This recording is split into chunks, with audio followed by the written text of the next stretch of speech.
We're back to Camp Crystal Lake for Friday the 13th, part 7, The New Blood. This one had a bit of a troubled sort of production.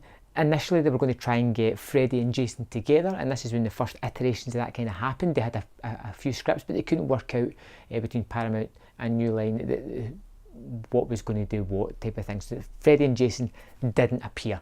So as a quick fire snap to try and get some kind of movie done, they tried to think of what other people they could throw in there.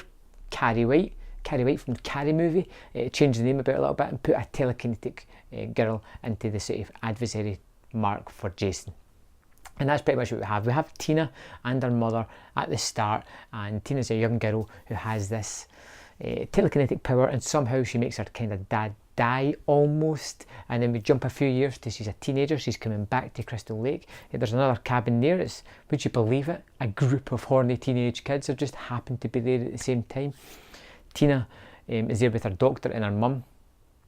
Doctor says to her mum that she's trying to help her, but he's not really. He's trying to just get proof of telekinesis, and he's really trying to push her to make that apparent. He's trying to record videos, trying to really just nudge her, which is really not helping her any way, shape or form. But because of her rampant rage and telekinetic powers, she brings Jason back alive again. At this point you really feel as if it just doesn't matter. It's just, how much fun can we have trying to bring Jason back from the afterlife to slaughter these kids? And that's kind of pretty much it. Jason is a little bit more bloodthirsty this time around. He's a little bit more fun, and Kane Hodder stars as Jason and gives him a real hulking presence. He has that sort of deep breathing that he does. You can always see Jason's chest really pulsating. You don't get that with like Michael Myers or that. He's just always still. Jason has this feeling in this movie that he's pent up rage. He's just constantly just heavy breathing, ready to destroy people.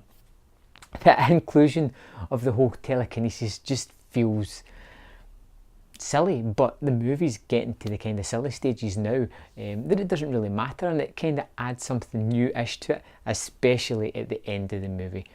The whole fight between Jason and Tina is hilarious, awesome, and all kinds of spectacular as she uses her telekinetic powers to like bring light cords down and hang him, or to throw objects at him. It's just fun, funny, silly, daft, all these kind of things.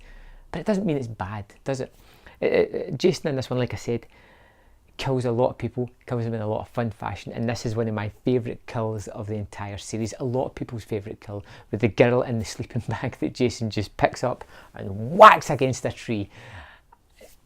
You know, you get kind of like that creativity that goes into it. Now apparently this is one of the most heavily edited Friday the 13th as well. It was supposed to be super gorier than what it actually is, and that's a kind of shame that it's been cut, and these parts seem to have been lost, never to be found again, which is a real shame. The movie's not perfect. It has several flaws, which I think kind of help the movie be a little bit above the other ones in the series and make it a little bit more fun. And my remembrance of this one was Carrie White, rubbish. But it's not, it's anything but that. There is one major problem that I can't forgive the movie for, and that is in the final scene. A little bit of a spoiler here. Her dead dad, who's been in the water for, say, 7 years or something, jumps out to drag Jason back down to his watery grave, with just a couple of bits of like grey makeup on and things like that, and you're just like, it doesn't make any sense. You kind of think they'd fished the body out of the water, it's just a lake after all, and gave him a proper burial. But we're Friday the 13th here. Logic left part 3, I think, and never came back again, and I'm fine with that. Again, I'm just absolutely loving this series of movies. They're just getting so much more fun now, and they're getting ludicrous. Like I said, it's not the best in the series. It's far from being the worst. I actually had a lot of fun with this, more than I thought I would have going into it, because I had that kind of preconception of the telekinesis and Jason. Silly, but it was silly fun. And I gave this movie ultimately 3 out of 5. Oops, getting up there in the Friday the 13th series. I quite like this one actually. So now we're moving on to part 8, which is one that I've seen a lot, if I remember correctly. So have you seen part 7? What did you think of the whole telekinetic battle at the end? Did you think it was as much fun as I did, or did you just think it was silly?